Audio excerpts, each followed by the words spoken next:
और वो नहीं कर पाएंगे। ठीक है, थैंक यू।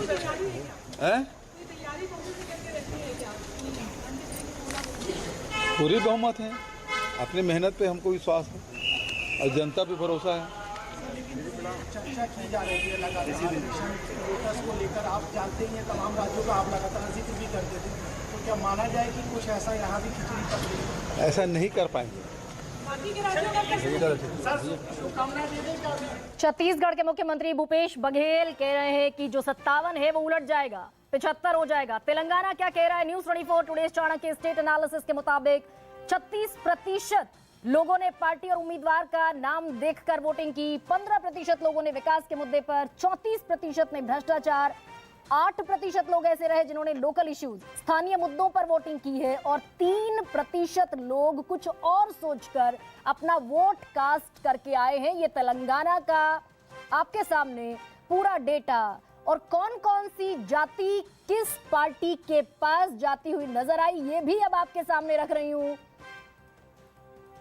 तेलंगाना में बीजेपी अगड़ी जातियों ने 20% अगड़ी जातियों ने भरोसा भारतीय जनता पार्टी पर जताया। SC schedule caste 8%, ST schedule tribe 9%, मुस्लिम 3% मात्र भारतीय जनता पार्टी के पास गई हैं और ओबीसी 18%। कांग्रेस के पास तेलंगाना में ओबीसी गया है 37%। हालांकि पिछले जो राज्य हम दिखा रहे थे छत्तीसगढ़ और मध्य प्रदेश, वहां पर ओबीसी बीजेपी के पास ज्यादा गई, लेकिन यहां पर तेलंगाना में दक्षिण भारत में ओबीसी ने कांग्रेस का दामन थामा। मुस्लिम 43% कांग्रेस के पास गए हैं, एसटी भी 44% और 49% एससी और अगड़ी जातियों ने 36% साथ दिया है कांग्रेस का। बीआरएस को देख लेते हैं जो कि टॉप कंटेंडर के तौर पर तेलंगाना में नजर आ रही थी। अगड़ी जातियों ने 33%, कांग्रेस से कम, एससी 35%, कांग्रेस से कम, एसटी 36%, यहां भी कांग्रेस से कम, मुस्लिम 42%, कांग्रेस से कम और ओबीसी 34%। ये ओबीसी भी बीआरएस को छोड़कर कांग्रेस की तरफ शिफ्ट हुए हैं। तेलंगाना एक बड़ा चमत्कार इस बार फिर दिखा सकता है क्योंकि 10 साल से केसीआर तेलंगाना की गद्दी पर काबिज हैं। 2014 से जब से तेलंगाना राज्य का गठन हुआ और ये कहा जा रहा था कि क्षेत्रीय स्वाभाविक है। एक मैं केवल ये देखना चाहता हूं कि उसमें जो बीजेपी का जो वोट परसेंटेज है, वहाँ बीजेपी कोई सरकार बनाने के लिए नहीं लड़ रही थी, केवल अपनी उपस्थिति दर्ज कराने के लिए लड़ रही थी। तो उसका वोट परसेंटेज जो है वो कितना घटता है या बढ़ता है, क्योंकि कहीं ना कहीं अगर कर्नाटक तो विष्णु त्रिपाठी मैं रोक रही हूँ आपको। तेलंगाना का भी सीटों का जो आंकड़ा है वो इस समय हमारे सामने स्क्रीन पर। वोट फीसदी पहले देख लेते हैं, कितना वोट फीसद है। बीजेपी को मिला 14%, प्लस माइनस 3%। कांग्रेस को 41% वोट शेयर, बड़ा वोट शेयर है, प्लस माइनस 3%।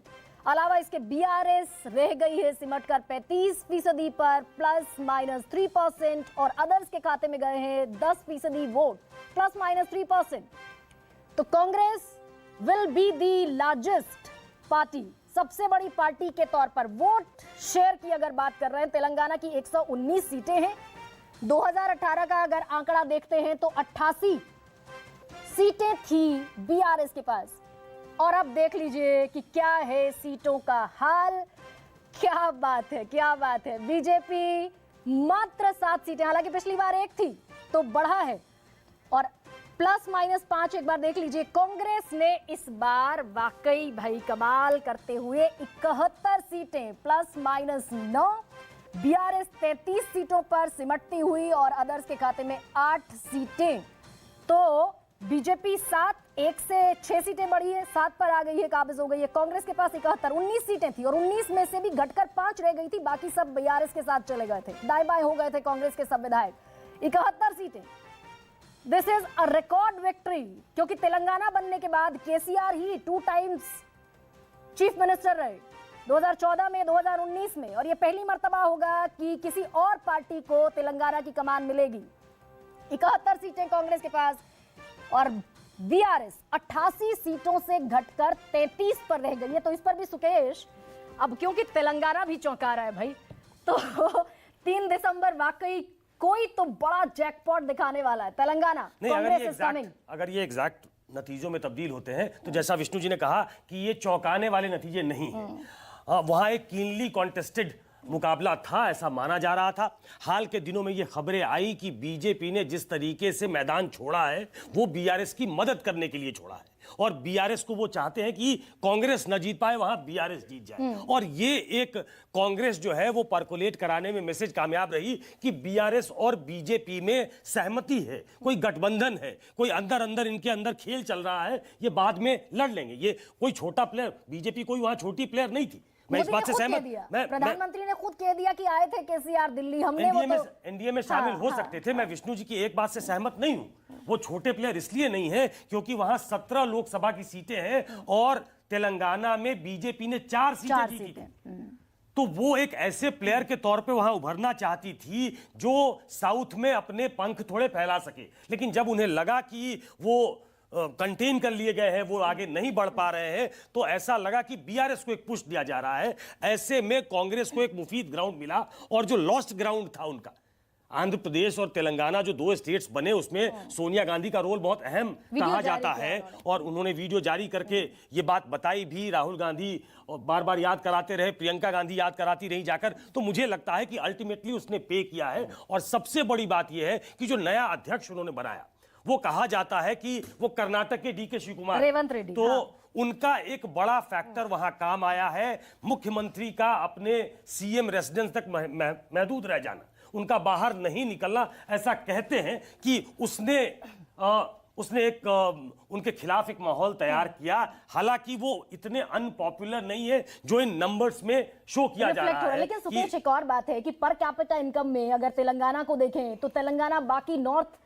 स्टेट्स के मुकाबले फार बेटर नजर आता है, एक रिच स्टेट के तौर पर भी, पर कैपिटा इनकम के तौर पर भी। तो क्या लैकिंग रहा केसीआर के लिए? पॉपुलर फेस भी वो रहे, पूरे इलेक्शन कैंपेन के दौरान हमने देखा कि कोई ऐसी फटीग नहीं नजर आई, कोई ऐसा एंटी इनकम्बेंसी जैसा फैक्टर दिखा नहीं। वो तो 5 साल के बाद वो और बेहतर होकर आए थे। लेकिन विनोद जी बार बार कहते हैं एक नया वर्ग जो हमारे यहाँ पैदा हुआ, वो एस्पिरेशनल क्लास जो है, वो उसको कुछ और चाहिए। और हम जब तेलंगाना को यहां से देखते हैं तो हमें हैदराबाद नजर आता है। हम वो गांव के इलाके, सुदूर जो दक्षिण है उस तरफ नहीं जाते, और शायद हमारी अंडरस्टैंडिंग वहां की उतनी नहीं होती ग्राउंड की जो होनी चाहिए। तो शायद वहां कोई ना कोई दिक्कत थी जिसको कांग्रेस ने अपने पक्ष में भुनाया। जो उनका वो मतलब बेस वोट था, उसमें भी कांग्रेस ने अपना इनरोड बनाया है, जो एक जमाने में जब जिंदा थे